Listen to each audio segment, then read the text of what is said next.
Hello दोस्तों, आपके अपने YouTube channel study with Rajni में स्वागत है। इस सीरीज में हम लोग बिहार स्पेशल एमसीक्यू की बात करेंगे, जो बिहार के सभी प्रतियोगिता परीक्षा के लिए लाभदायक होगा। तो सबसे पहले क्वेश्चन की बात करें, बिहार एवं उड़ीसा बंगाल से कब अलग हुआ था?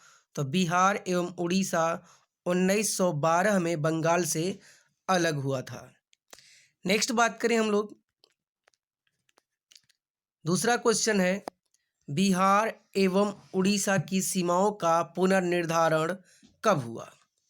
तो बिहार एवं उड़ीसा की सीमाओं का पुनर्निर्धारण 1947-48 में हुआ था, जब देशी रियासतों का पुनः भारतीय संघ में विलय जब हुआ, तब इस सीमा का फिर से निर्धारण किया गया था।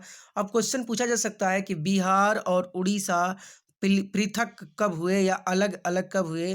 तो 1936 ईस्वी में बिहार से उड़ीसा अलग हुआ था। नेक्स्ट क्वेश्चन है,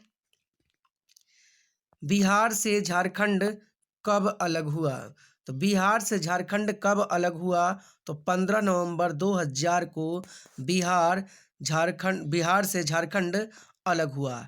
नेक्स्ट बात करें हम लोग, नेक्स्ट क्वेश्चन 4 नंबर, निम्न में से सिंधु घाटी सभ्यता के अवशेष बिहार में से कहाँ से मिले हैं? तो ध्यान दीजिएगा बंधु, बिहार में सिंधु घाटी सभ्यता के अवशेष कहीं से नहीं मिले हैं, इसलिए इसमें आंसर होगा इनमें से कोई नहीं। ठीक है, या एक से अधिक की बात करें तो ऑप्शन ई हो जाएगा। ऐसे इनमें से कोई नहीं, ऑप्शन के आधार पे यहाँ पे आंसर दिया जाएगा। नेक्स्ट बात करें हम लोग, नेक्स्ट क्वेश्चन है, निम्न में से बिहार में कहाँ से ताम्रपाषाण कालीन अवशेष मिले हैं? देखिएगा, ताम्रपत्र नहीं, ताम्रपाषाण कालीन अवशेष मिले हैं। तो ताम्रपाषाण कालीन अवशेष इसमें सेनुआर रोहतास से भी मिला है, मनेर पटना से भी मिला है, सोनपुर से भी मिला है और सारण के चिरांद से भी मिला है। अतः यहाँ पे सभी मिले हैं, इसलिए आंसर क्या हो जाएगा? एक से अधिक, अर्थात ऑप्शन ई हो जाएगा। नेक्स्ट क्वेश्चन नंबर 6 की बात करें हम लोग, निम्न में से कौन सा महाजनपद बिहार में नहीं था? तो ध्यान दीजिएगा, 16 महाजनपदों की प्राचीन काल में चर्चा है और 16 महाजनपदों में अंग, लिच्छवी और राजगृह, ये तीनों बिहार में हैं। राजगृह की एक महाजनपद नहीं, राजगृह की जगह यहाँ पे मगध होना चाहिए था, और इसका आंसर क्या होगा? कौशल होगा।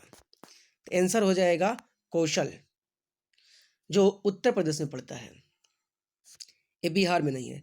नेक्स्ट बात करें हम लोग, 7वां नंबर क्वेश्चन, प्राचीन कालीन महाजनपद अंग की राजधानी कहाँ थी? तो अंग की राजधानी चंपा थी, अंग की राजधानी चंपा थी, और वर्तमान में अंग जो राज्य का जो क्षेत्र है, मुंगेर और भागलपुर जिला में पड़ता है। नेक्स्ट हम लोग बात करें, निम्न में कौन महात्मा बुद्ध के समकालीन थे? देखिए, समकालीन का मतलब है कि महात्मा बुद्ध के समय में कौन कौन रहे थे? तो वह रहे थे, बिंबिसार भी रहे थे, अजात शत्रु भी रहे थे। इसीलिए यहाँ पे आंसर होगा, दो व्यक्ति रहे हैं, इसलिए आंसर क्या हो जाएगा? एक से अधिक हो जाएगा, ऑप्शन नंबर ई हो जाएगा। नेक्स्ट बात करें हम लोग, क्वेश्चन 9 नंबर, निम्न में कौन सा क्षेत्र दहेज के रूप में बिंबिसार को मिला था? तो बिंबिसार ने मगध के उत्कर्ष में अपनी महत्वपूर्ण भूमिका निभाई थी, और उन्होंने वैवाहिक संबंध के आधार पर अपने क्षेत्र का विस्तार बहुत तेजी से किया था, और इनको दहेज में काशी मिली थी। जो काशी बनारस का जो क्षेत्र है, वह इन्हें दहेज में मिला था। क्वेश्चन नंबर 10 की बात करें, बिंबिसार के समकालीन चिकित्सक कौन थे? तो बिंबिसार के समकालीन चिकित्सक जीवक थे, क्योंकि जीवक जो है बिंबिसार के राज्य की नगर गणिका का वह बेटा थे, और उनको इन्होंने ही पालन पोषण किया था। ठीक है, और ये रहते थे जा करके तक्षशिला विश्वविद्यालय में पढ़े थे जीवक। नेक्स्ट बात करें हम लोग, निम्न में से किसने राजगीर की सुरक्षा हेतु किलेबंदी करवाई थी? तो ध्यान दीजिएगा, राजगीर की सुरक्षा के लिए किलेबंदी अजात शत्रु ने करवाई थी, क्योंकि अजात शत्रु के प्रबल दुश्मन या प्रबल विरोधी कहे जाने वाले अवंती राजा थे, और अवंती राजा के आक्रमण से बचने के लिए अजात शत्रु ने राजगीर की किलेबंदी करवाई थी।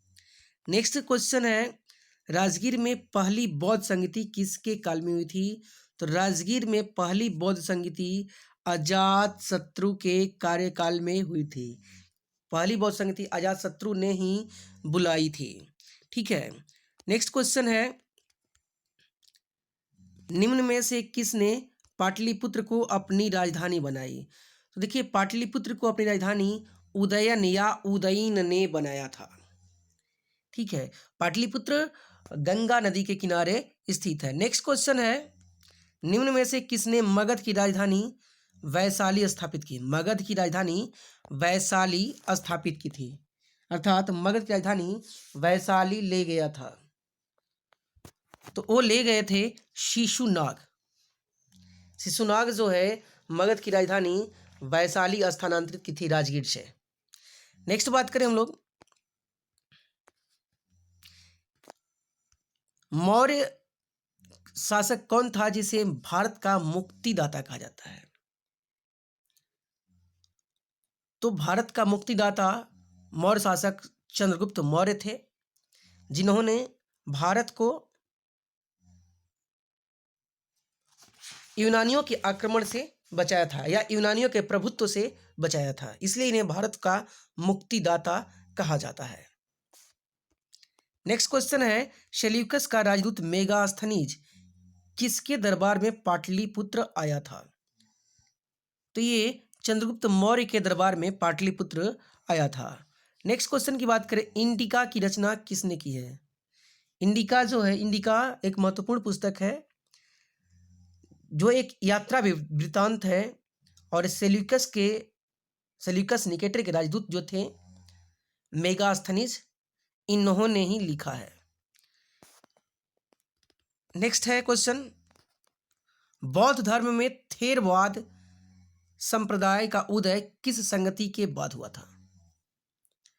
तो बौद्ध धर्म में थेरवाद संप्रदाय का उदय तृतीय बौद्ध संगति के बाद हुआ था।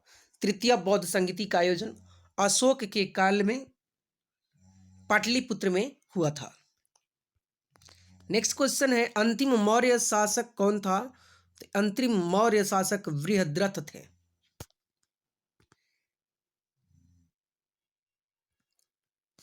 बृहद्रथ थे, जिनकी हत्या पुष्यमित्र शुंग ने करके शुंग वंश की स्थापना की थी।